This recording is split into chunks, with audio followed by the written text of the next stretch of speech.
I'm originally from Iran, and I have lived outside of Iran for many years, 42 years now since I was back in Iran, and we came to United States in 1979. I'm going to share my story with you. I was born a Muslim.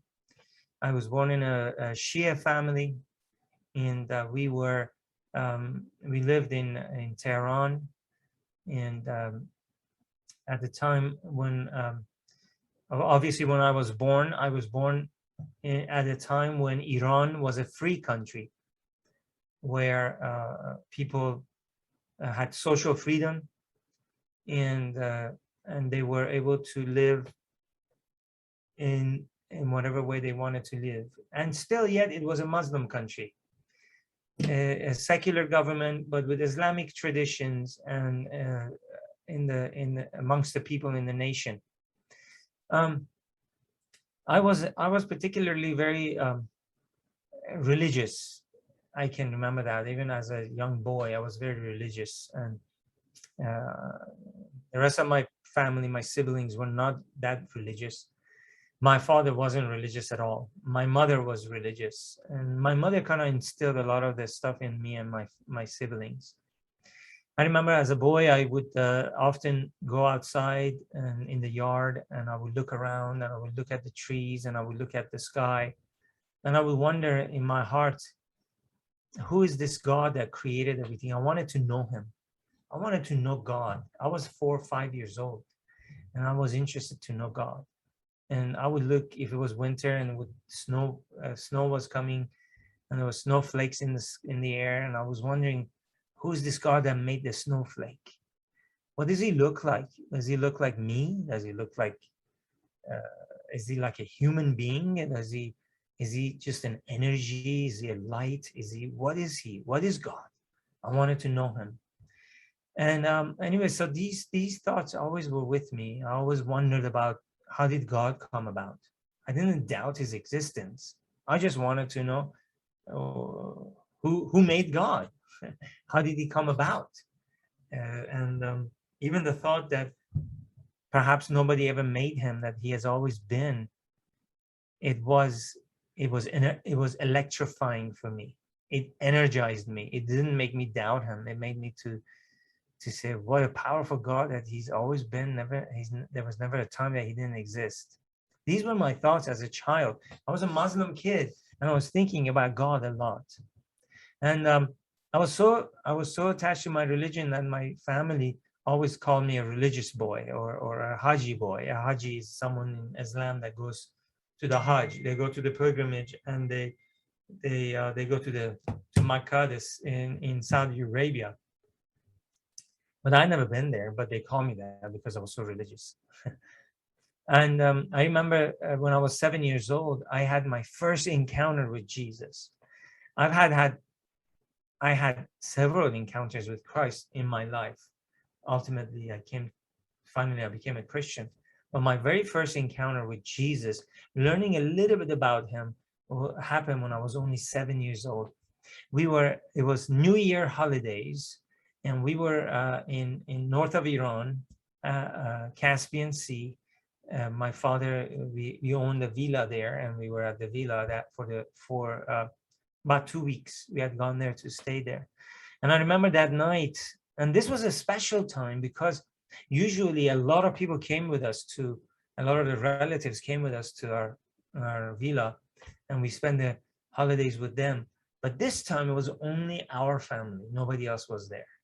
And that night we watched a movie. Had others had come, we would have not been watched TV. We would have been so busy, we would have not watched TV. But we watched TV that night, and it was a special film. And we were watching a movie. It was an American movie called The Robe. It's an old movie from the 50s, and it's about the soldiers specifically the soldiers that ended up with Jesus's robe. And the story was surrounding this character, and the soldier that actually won Jesus's robe. And so we were watching this film, and it was very good film. We were all into it very deeply until toward the part that Jesus was hanging on the cross. Now, can you imagine? This is Iran. They're showing a movie with Jesus on the cross, which is absolutely anti-Islamic in a sense, because number one, Islam doesn't believe that Jesus died on the cross, and that it's an Islamic country, but it was secular enough that they did show that movie. And Jesus dies in the movie, and then when he died, the earth shook, and the soldiers were all standing there swaying side to side, and one of the soldiers turned to Jesus and says, "This man has died for the world." Now, notice, it didn't say this is the Son of God, or because the text in the Bible says that, but in Iran, because it's an Islamic country, they translated it as this man died for the world. And even that within itself is fantastic, because that when I heard those words, this man has died for the world, instantaneously I fell in love with Jesus. What? Jesus died for the world? The prophet of Christianity died for the world? Why? Why would Jesus die for the world? And if he died for the world, that means he died for me, for my family. What a beautiful man he is. I never heard of a prophet dying for the world. This was the first ever idea of this great man, Jesus, that had died for the world. Now, I'm telling you how I felt as a Muslim when I was hearing this. I was 7 years old. It didn't faze my family. None of them paid attention. I'm the only one. I'm raptured by this thought, and I'm no longer paying attention to the film. I close my eyes and I start using the imagery of my mind to look at Jesus, to see him. What does he look like? He must be so wonderful and so loving that he would die for the world. Anyways, I fell in love with him, but I didn't become a Christian because I didn't see the need at that point, and nobody told me I needed to become a Christian. And anyway, so as time went by, my second encounter with Christ was when I was about 12 years old. And we had spent the year before in the United States in 1977. I'm dating myself, telling you how old I am. I'm 55. And when this happened, I was 11 years old when I was in the US. And we spent a year in the East Coast of the United States. After the year went by, we moved back to Iran in 1978. This is just before the revolution that destroyed and devastated Iran. In 1978, we moved back to Iran. Life is good. We have been in the United States for a year. We have learned some English. And my parents decided that they're going to put myself and my brother in an English-speaking school. And the best and only real English-speaking school, there were two of them in Tehran at the time. And one of them was the American school. So we went there, I remember one day, and to sign up, but they couldn't take us because they had no more space for new students. So they told my mother that there's another school in Tehran that had good English curriculum. So we went there. They gave her the address. And as we were driving to the school, I remember my mom made a sharp right turn on the street. And at the end of the street was an open, kind of like a, how do I explain it? Like a, not as kind of like a square, a small square, and the road runs straight down, and here's the square, and at the end of the square is a wall, and this road passes by the wall. The wall goes this way, and there's a gate here, and there was a sign above that gate that said Adventist School, and that's the school that they told us to go to. So we went there. I had no idea it's a Christian school, and we signed up. And they had English-speaking teachers, native English-speaking teachers, American teachers, British American. I believe it was just British and American teachers that they had. And that was my first ever experience in a Christian school. I learned later on that's a Christian school. Initially, I didn't know. And my mom knew, but she made no big deal of it. And we were there, and most of the students were Muslims anyway, like upwards 80% were Muslims. It was one of the best schools in Tehran. It was known for its English program, and it was a lot of wealthy people had their kids go to that school. Anyway, so we were attending that school, and the policy of the school was to not witness to Muslim kids because they didn't want to create problems. But the school principal didn't care about the policies, and one day my teacher was sick, so the school principal comes in, and he tells us all the kids to follow him, and he takes us to the school chapel. Now none of us had ever been to the chapel. We're all Muslims, and go to the school chapel, and he has us sit down, and he preaches to us our very first introduction sermon about Christ. Now, I'd never heard anything like that before. And I remember I was so raptured by what he was saying. All my friends, they didn't care. They were not paying attention. But I was glued to this man, to his style of preaching, to the way he spoke, to the message that he was giving in regards to Christ. That was my second introduction to Jesus. But I did not become a Christian because he did not ask us to become a Christian. And I wasn't ready to become a Christian anyways. And I still thought Islam is the best religion, the number one religion, and all of that stuff. And so now the revolution that destroyed Iran started to happen. And in 1978, and it was the most devastating experience for the country and in the history of Iran. And to this day, we are still feeling the reverberation, the constant effect of that revolution that has decimated the country, made the country extremely poor. It's one of the richest countries in the world, but the people are one of the poorest people in the world because all the money goes in furnishing the regime's existence. So the people are in poverty. And if Iran had never had the revolution, it would be in the ranks of France and Germany today, because of its natural resources and because of its human power and how educated the people are, and definitely would have been in the same realm of Germany and all of that stuff. But it's not the case. I'm just telling you this right now because this is what we lost, we as Iranians. And anyway, so the revolution happened, and it got so bad that my parents decided that we need to move back to the U.S. And at that time, obviously, we were still in a good relationship with U.S. and we had visas and it was easy to travel and all of that. And we traveled. We got on the plane and we left Iran and came to the U.S. And life continued. We bought a house in California, and we lived in California. And my father went back to Iran. He had to because of his business. He was a very wealthy civil engineer, my dad, and he also had shares in banks and all that. Very wealthy, but he lost everything after the first year of the revolution. They took everything from him. Everything was taken from my dad, not because he had done something wrong, but it was a transfer of wealth. They were taking everything from rich people, giving it to their own people.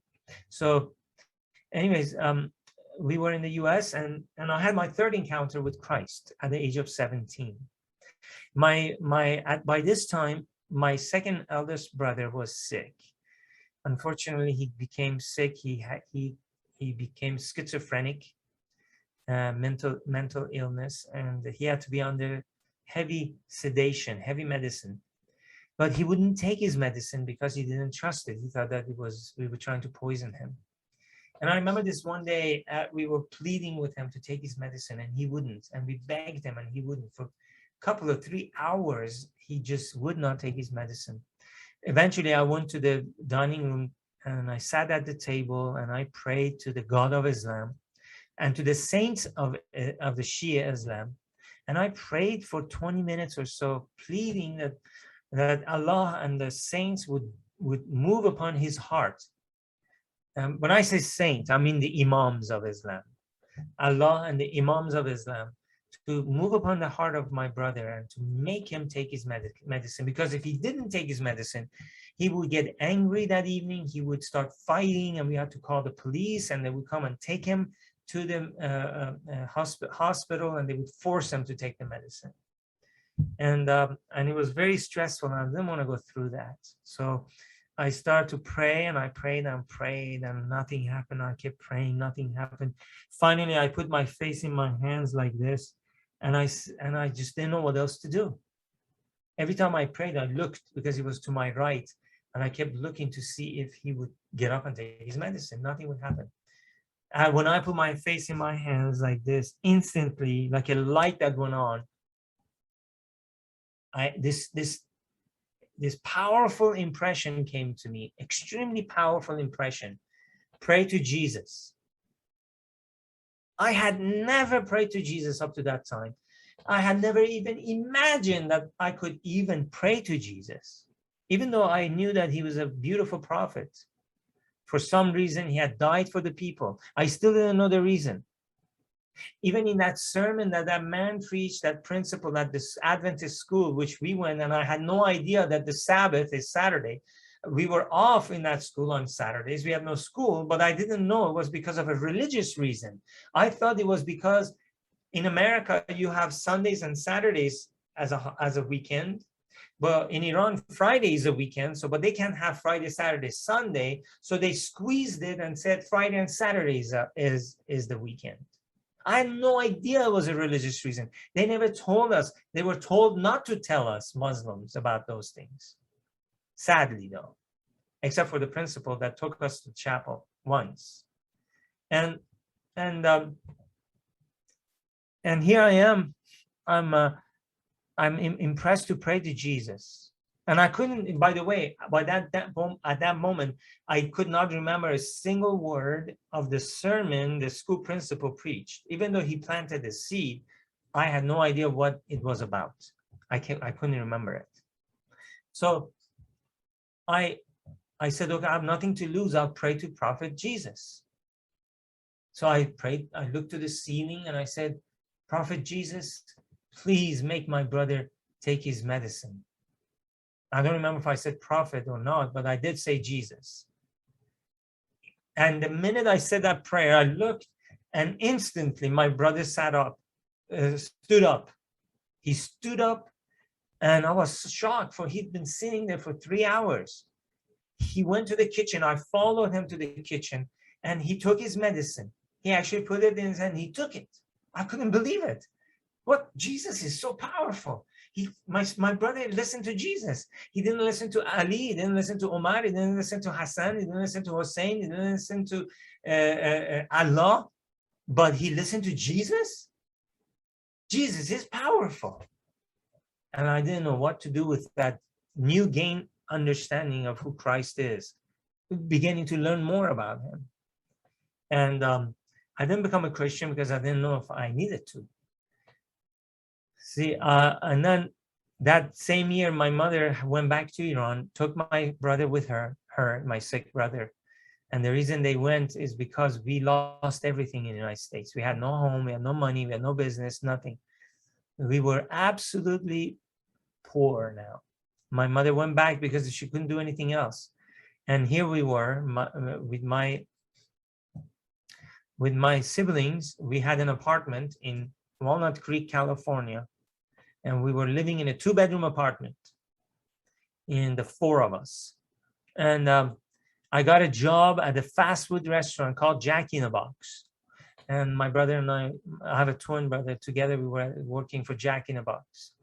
And that's how we made ends meet. And eventually we lost our jobs and we became homeless. But before this happened, before I became homeless, I had my fourth encounter with Christ. And notice, every time my encounter is becoming deeper, more powerful. My fourth encounter happened when I was working for Jack in a Box, and one Friday night, one of my American friends came to me, my coworkers, and said, "Hey, Shahbaz, you want to go to a party tonight?" And I said, "Yeah, why not? I've been a good Muslim kid, and I didn't really go out like that, but I was on my own, and I was curious. So I said, yeah, I'll go with you." And I went to this party that didn't turn out to be like what I expected it, and things happened that I never would have imagined possible. And and I came home that morning around 5:36 in the morning, and I couldn't sleep because I felt so guilty about everything that happened at the party that I had participated in. I was feeling so guilty for my sins, and I couldn't sleep. So I began to pray to the God of Islam, asking Allah to forgive me for what I had done.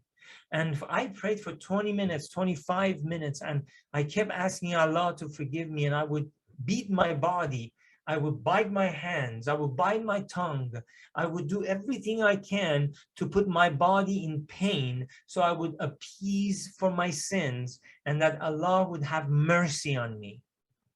I prayed for 20 minutes, 25 minutes, no peace came.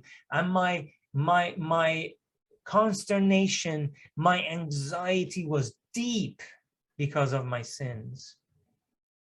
And remember, I was a good Muslim kid. I told you, as a child, I grew up being a good Muslim kid. And I finally fell to the ground. I was weeping like a baby, crying, asking for forgiveness. And now I no longer said Allah. I used the Persian word Khuda. The Persian word Khuda is the same word as in English, God. It's neutral. It could be Buddha, it could be Allah, it could be the Christian God, it could be the Jewish, it could be, because it's neutral. It has no address. So I said, Khuda, please help me. Please forgive me. And the minute I said that, someone came into my room. A powerful presence came in my bedroom, very powerful. And I know it was Jesus. It was the most powerful experience I'd ever experienced in my life. I had never been through something like that before, nor after, not to that extent. It was so amazing. It was so powerful. The entire bedroom, you could almost feel it, touch it. There was a wave after wave from the center where this person was. Waves of glory would just emanate and hit me. Come back, and another one, like the waves in the sea, one after another. And I just didn't know what to do. I left out of the room, went into the bathroom, threw some water on my face. I came back and it was still there. And I went back and I came and it was gone. And I said, wait a minute, all my anxiety is gone. All my consternation is gone. I feel peace. Who was this that was in my room? I didn't know. At that moment, I didn't know. It never revealed itself to me. It was just there. And I felt forgiveness. Who but God, who but Christ can only forgive? And I wasn't forgiven from my sins of my lifetime. Maybe I was, I don't know. Maybe God forgave me for everything right there. But I was forgiven. And the next day I went to say my Muslim prayer, you know, the one that Muslims do. I put my rug and I did my ceremonial cleansing, and I went starting to pray, and I said, what is this? This is just empty. There's no meaning to this. You see, I had experienced God on a level that I'd never experienced him before. And now everything that I knew prior was meaningless. My ritual prayer was meaningless. So I threw away I literally pushed my rug away. I knelt on the floor and I prayed in my mother tongue. I didn't pray in that Arabic. I'm Persian, I'm not Arab, but all Muslims pray in Arabic. And I didn't say the prayer, and I now prayed in my mother tongue. And my prayers did not go higher than the ceiling over my head. I was in a desperate situation because I was not feeling the presence of God. Jesus deliberately allowed me to go through that because he wanted me to come to understand who he is. So I started to search for God. Everywhere I went, I asked people to help me. I wanted to find God because that void needed to be filled. My heart was empty. It had never been filled all my life. I'd filled that void with ceremonies that were meaningless and that were of no support or help to anyone. I was only serving a false deity. Now that my awareness had been kindled and I understood that I needed God, I was searching for him. I asked my Christian friends who did not attend church to help me find God. Take me to your churches. Let me talk to your priests, to your pastors. Help me, please help me. Nobody helped me.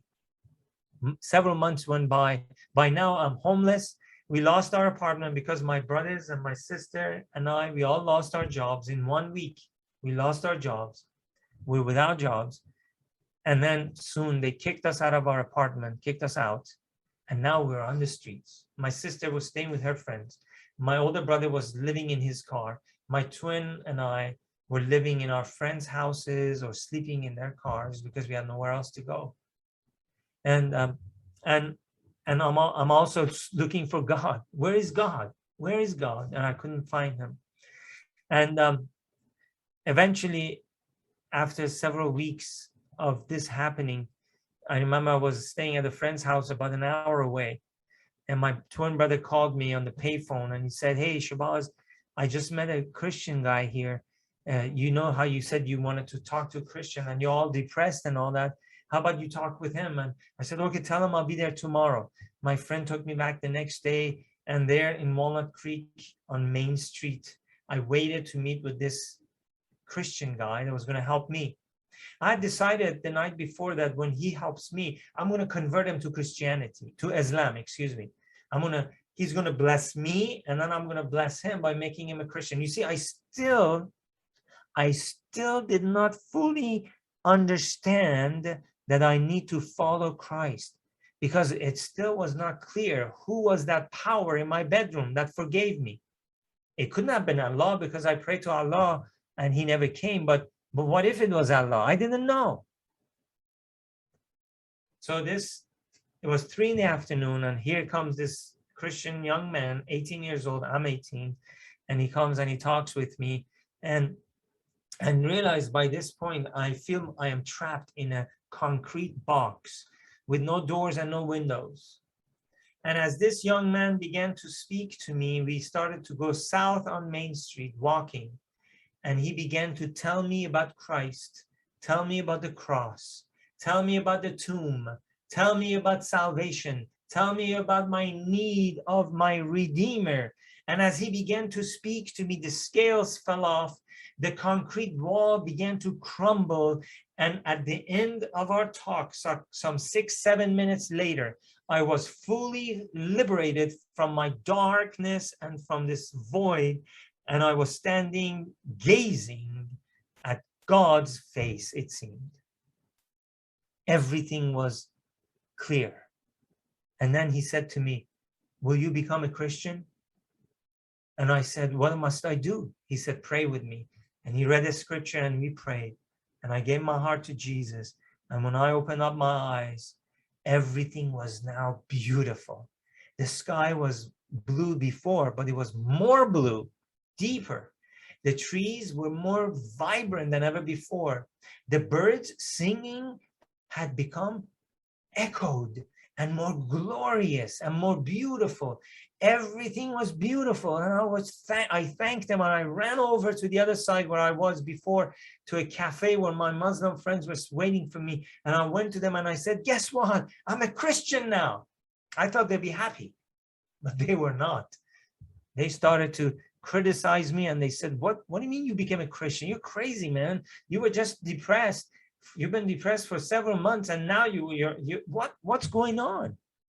And I couldn't change. And I just stayed there silently, just taking in all the grace that was being bestowed upon me by Christ. Now I understood who Jesus is. everything came into perspective. Can you imagine? God took a humble Baptist young man to bring the pieces together for me, and I saw Jesus, and I was changed. And later on, I joined a Pentecostal church. I didn't know where to go to church. My sister was dating. Oh, by the way, God, shortly after that, God gave us an apartment. And then my sister was dating a young man, Pentecostal African American, and he said, "Hey, I heard that you became a Christian." And I said, "Yes." And he said, "Well, would you like to go to church with me this next Sunday?" And I said, "Okay." I had not gone to any church several weeks since I became a Christian, because I didn't know. The Baptist guy never invited me. I only saw them for another week or so. I never saw them again. He wasn't an angel. He wasn't. I assure you. I've since communicated with him once more. But he the Baptist guy went. They went away, and then this Pentecostal man, his name was Marcus. He asked me if I want to go with him to church, and I said okay. And I longed to go to a church. I wanted to be part of a congregation. I went to that church, but it was so noisy. They spoke in tongues. There was music. There were, drums and guitar and shouting and clapping and dancing, and all of these things was beyond what I could handle and all. But I stayed there because I didn't know. I didn't know any better. I thought that's Christianity. And I stayed there, and one day the pastor said, "Hey, Shahbaz, I noticed you don't speak in tongues." I said, "What's tongues?" And he said, "You don't understand tongues?" And he explained to me. And I said, "Well, I don't speak in tongues." And he said, "Well, pray that God will give you the gift, and I will pray for you as well." Now, every time he preached, he used to speak in tongues. And I was kind of questioning, why is it that I don't understand everything he says? I thought he had a speech impediment because he spoke English, and suddenly I could understand him when he spoke English, and suddenly I couldn't understand him. I thought he had problem with his speech. I was thinking, what kind of a pastor is this that he can't even speak correctly? Later on, I found out he was speaking in tongues. And he told me that I must speak in tongues. So I started praying. I had a session, a month of prayer every day, asking God, pleading that he would give me the gift of tongues. And he wouldn't come. Every Sunday I asked the pastor, I'm not speaking tongues. So they all come, just pray, Shahbaz. Finally, he said, "Hey, have you been baptized?" I said, "No." Look, they didn't know anything about me. "Have you been baptized?" I said, "No." He said, "Well, that's the problem. You have to be baptized by water before you're baptized by the fire." So I said, "Okay, let's baptize me." So 2 weeks later, I was going to be baptized. A young lady was going to be baptized also. She also had not spoken in tongues.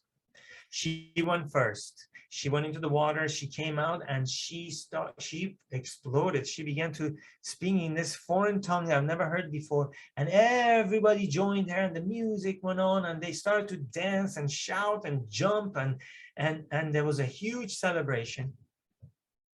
And then my turn, they asked me to come, and I went forward, and I went into that water. It was freezing. The water was really cold, and I don't like cold water.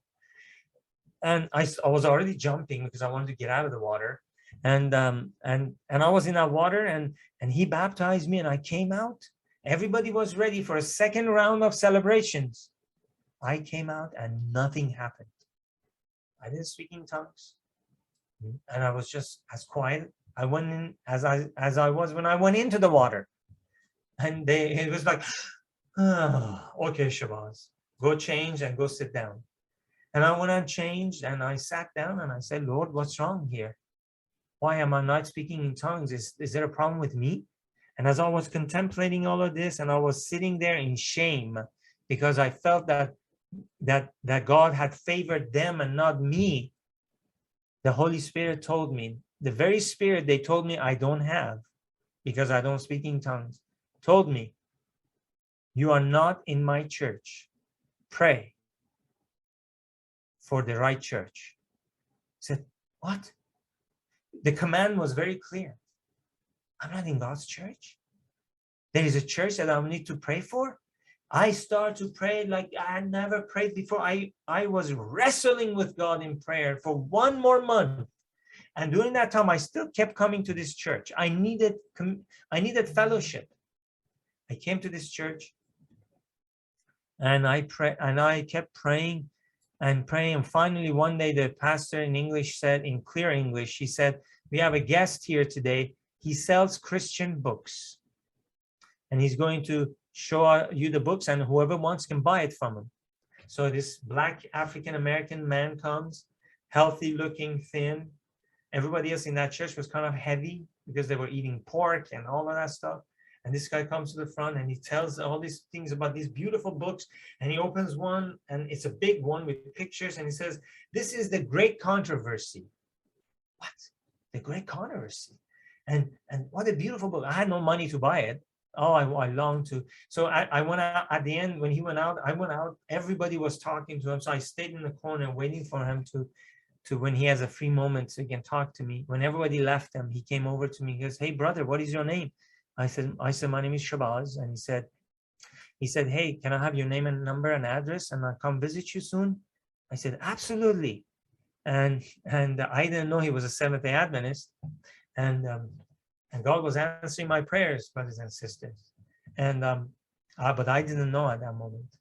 A few days later, he calls me at 9 o'clock at night. He says, "I know it's late, but can I come over? I'll be there around 10. I think it was around 10 he got over there. And when he got there, everybody that we knew started to call us on the phone. They were bothering. Satan was trying to interrupt this communion between me and this brother. And he told me, he said, "Hey, Shahbaz, is it possible maybe your sister can answer the phone calls? Because this happens a lot when I visit people. Satan tries to interfere with my study." I said, "Absolutely." So I told my sister, and she was every 3-4 minutes, somebody was calling us. It's very ironic and strange, but that happened. And he opened the same book, that Great Controversy, and he took me to the chapter, and he said, "Did you know that Saturday is the Sabbath of the Lord your God?" Saturday is a Sabbath? I've never heard anything like that. Isn't that a Jewish day? And he explained to me. And he asked me, he said, if I want to go to church with him next Sabbath. And I said, "I will." So I prayed that night, said, "Lord, you show me through this man. Are you answering my prayers? Is this the church you want me to go to?" I still didn't connect the dots that he's a Seventh-day Adventist, and the school that I went to Iran was a Seventh-day Adventist. I had not, because I only knew the school as Adventist.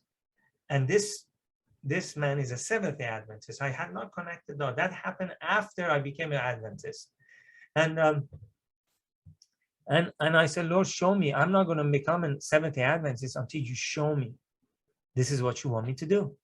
Then an Adventist evangelist came to town. His name is Bayard Spears. He's dead now. He died at around age of 104, 105. Doug Batchelor talks to him highly of him. He's one of the old timers that was still alive. At that time, he was in his 70s. And the gift that he had, he knew the whole Bible, front to back.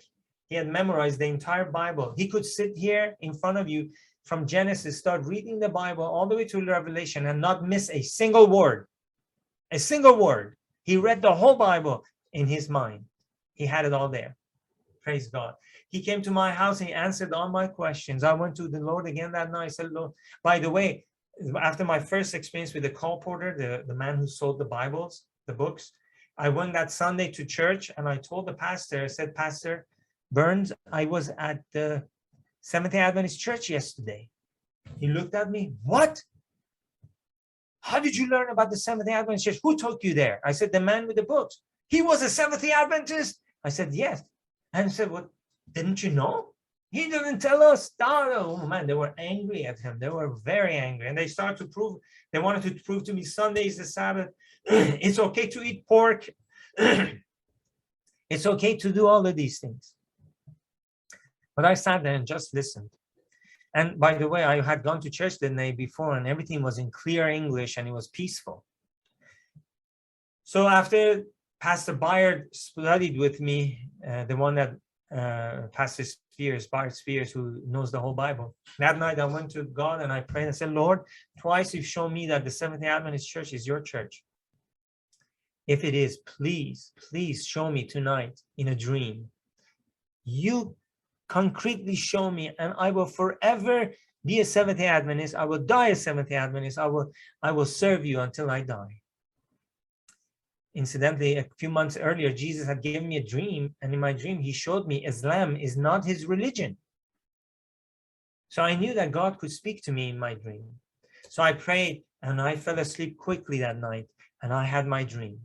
In my dream, I saw the Seventh-day Adventist church that I had visited just a week prior, or maybe 2 weeks prior. And I saw I was actually circling the church on the outside, studying every brick, how they were laid of the building itself. And then I made a full circle, and then these people came out of the church, beautiful people, shining in their faces, with the countenance of Christ on their faces. They came and they gently took me by the hand inside. They began to show me room after room, and they took me to one humble room with a humble table. And on that humble table, there were two objects of infinite value. Can you imagine a humble room with a humble table with infinite value? On this side of the table, all the Adventist people were standing, all representative of Adventists, not every Seventh-day Adventist, but many. And I was standing by myself on this side of the table, looking at these two golden objects, and these two golden objects had life within them. They could move on their own. They didn't move side to side, they move up and down. They look like something like a scale that can weigh your thoughts and your conscience and your desires. And yet they were not scales. They were like scales, but they were more than scales. I couldn't explain it. And a woman that represented the church, she came forward next to the table, and she, in 1 second, mind to mind, told me every mystery represented by those two golden objects. One was bigger, one was smaller. One was the Bible, and the other one was the spirit of prophecy. They could read your mind. They could tell you of mysteries that you've never heard before. They could show you the way of life. They were the most important objects in that church.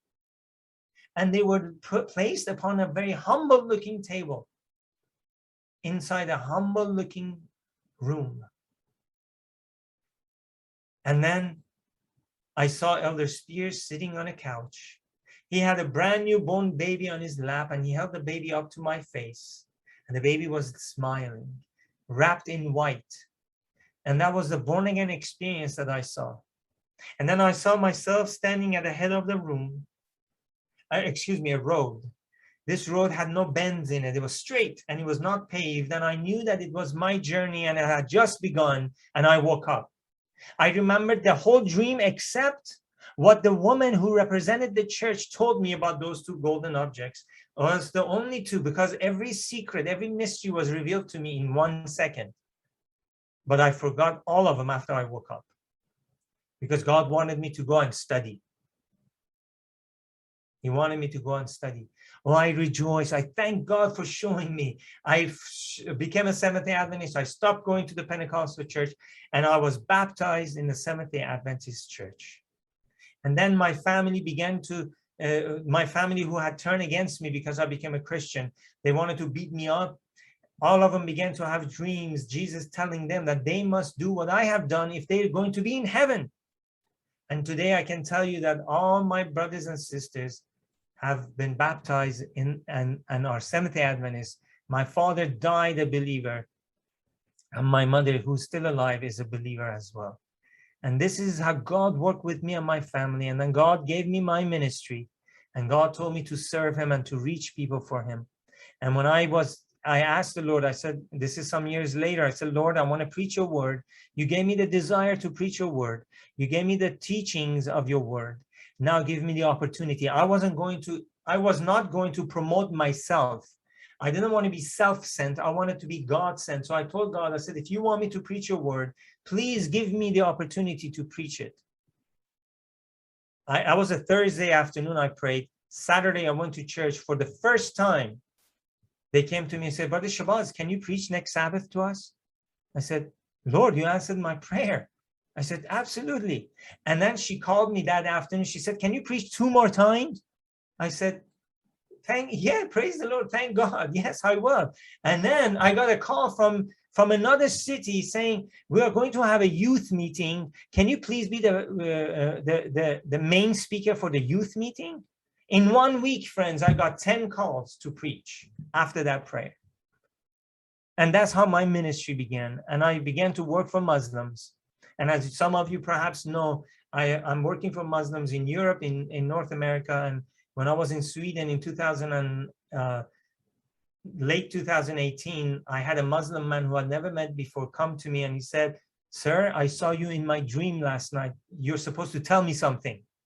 And I told him about the gospel. I told him about the Sabbath. He accepted it. God is good, friends. God is good. Thank you for allowing me to share my story with you. If I went a little bit over time, I apologize. Maybe I didn't. I don't know how long time I exactly had. God bless you for inviting me. Thank you.